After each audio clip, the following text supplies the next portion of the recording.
Klopp's first Liverpool XI at home in Prem vs Southampton, and where they are now.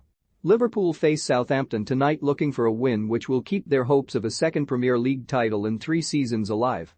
How it has changed for them under Klopp since he arrived in 2015 to replace the sacked Brendan Rodgers. The Reds had come close to the title before that under Rodgers, but they failed to keep up pace with Manchester City. Klopp has completely transformed the squad to turn them into silverware collectors rather than also Rans struggle to get into the Champions League. Daily Star Online looks back at Klopp's first home league game against Southampton when he took over to see just how much their team has changed and where they are now in their careers. Mignolet was the Reds' number 1 when Klopp arrived at Anfield, but was soon sidelined for the calamitous Loris Karius before Alisson Becker's arrival in 2019 finally resolved Liverpool's relentless catalogue of goalkeeping gaffes.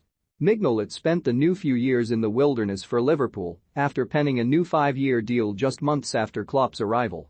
After being starved of action for so long, the Belgian finally departed Merseyside for Belgium in 2019, linking up with Club Brugge in a £6 million deal.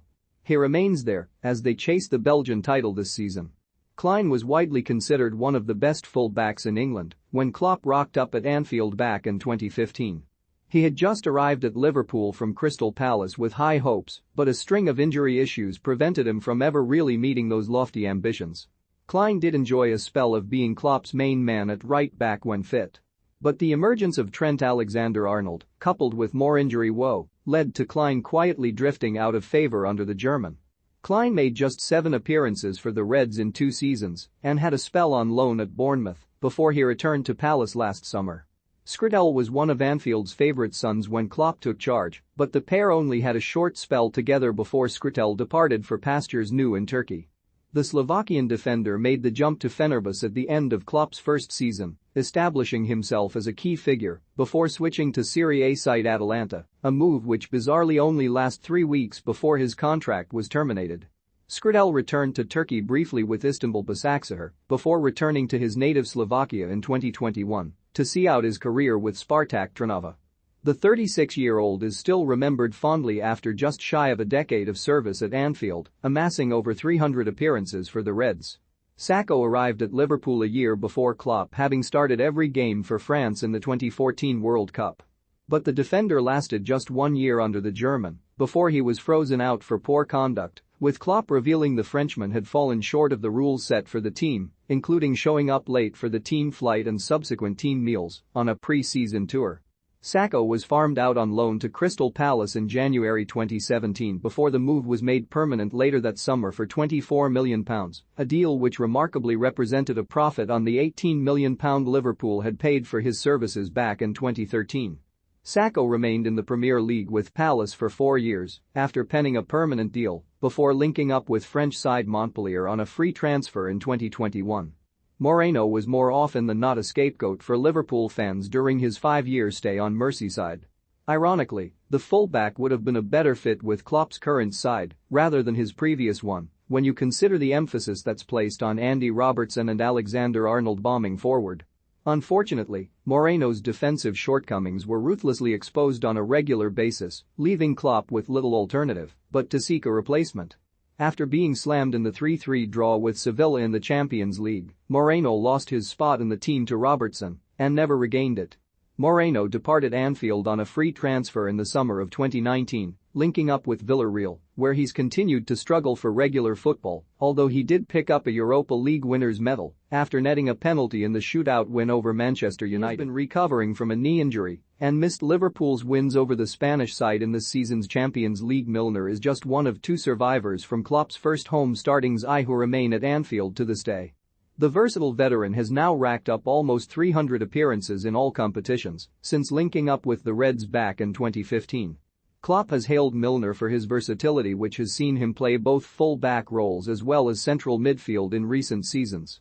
The veteran came on in Saturday's FA Cup win against Chelsea to help give the Reds some control in midfield. He's expected to start against Southampton. Brazilian midfielder Lucas departed Anfield in 2017 as a cult hero following a decade of unwavering service.